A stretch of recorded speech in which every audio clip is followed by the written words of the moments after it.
pertama itu mengenai ini ayat berikutnya Pak, silakan. Yang berikutnya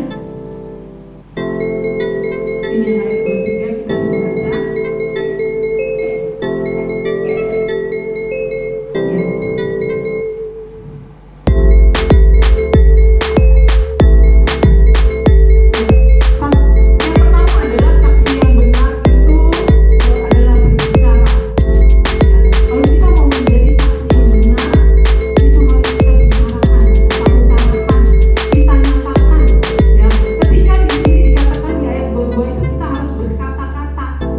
Boleh diem, nggak boleh hanya di dalam hati disimpan, tapi diutarakan dan kita nyatakan bagaimana Kristus bekerja di dalam kehidupan kita. Di sini di Mazmur 102 ayat 2 saya mau membacakan bahwa biarlah itu dikatakan orang-orang yang ditebus Tuhan, yang ditebusnya dari kuasa yang menyesatkan. Kesaksian yang paling efektif adalah hidup konsisten seperti Kristus, tetapi kesaksian hidup harus diungkapkan dengan berdiri. Itu dinyatakan di dalam Mazmur 107. Jadi Bapak Ibu jangan malu-malu kalau untuk bersaksi menyatakan kebenaran Kristus itu kita harus ucapkan dengan bibir kita dengan lantang, jangan malu-malu. Kalau kita bernyanyi tadi saya lihat luar biasa banget pujiannya itu nggak berhenti, terus menerus pujian dan pujian. Bagaimana kalau kita menyatakan itu bukan melalui pujian juga, tapi kita mau menyatakan kesaksian kita mengenai kasih Yesus kepada kita di dalam setiap pribadi kita masing-masing. Ketika kita tahu di Markus 5 ayat 19 dikatakan pada orang kusta yang disembuhkan oleh Yesus. Apa kata Yesus kepada orang kusta yang datang mengucap syukur kepada Yesus karena dia sudah disembuhkan? Pulanglah ke rumahmu kepada orang-orang sekampungmu dan beritahukanlah kepada mereka segala sesuatu yang telah diperbuat oleh Allah. Jadi Allah sendiri, Yesus sendiri mengatakan, bicarakan kepada orang-orang di sekitarnya, di kampung halamannya, di tempat tinggalnya, bahwa dia bisa sembuh bukan karena dia, tapi Yesus yang menyembuhkan dia, sehingga dia boleh bersaksi. Ya, itu makanya Yesus sendiri yang bicara langsung mengatakan bahwa harus berbicara dengan teman-teman sekitarnya, dengan teman-teman sekampungnya, bagaimana dia telah mengasihi engkau.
Jadi kalau di kantor, saya di kantor itu sebenarnya cuma staff, dan saya ada di satu lantai dengan para direksi. Direksi ada 5 orang, dan direksi itu tahu saya adalah pelayan Tuhan, saya hamba Tuhan, saya pendeta. Jadi kalau dia lihat saya, wah, dia tahu dia adalah orang Kristen yang luar biasa. Jadi ketika ada kita kalau ada salah satu direksi yang ulang tahun, kita kumpulkan staff-staffnya itu kumpul di ruang direksi yang ulang tahun, kita kumpulin di birthday yang itu di birthday, kemudian direksinya sendiri yang menyebut saya langsung menjelaskan berdoa. Padahal direksi yang menyebut saya itu bukan orang Kristen,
yang terakhir,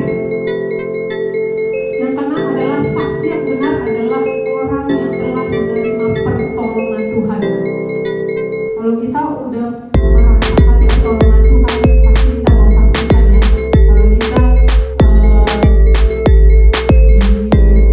dikuatkan oleh kebenaran firman Tuhan, kita pasti saksikan. Kalau di sini saya nggak tahu ada konsentrasi yang bersaksi. Kadang-kadang kalau ada konsen, siapa yang mau kesaksian gitu ya. Bapak Ibu jangan suka seolah-olah sombong, nggak bisa.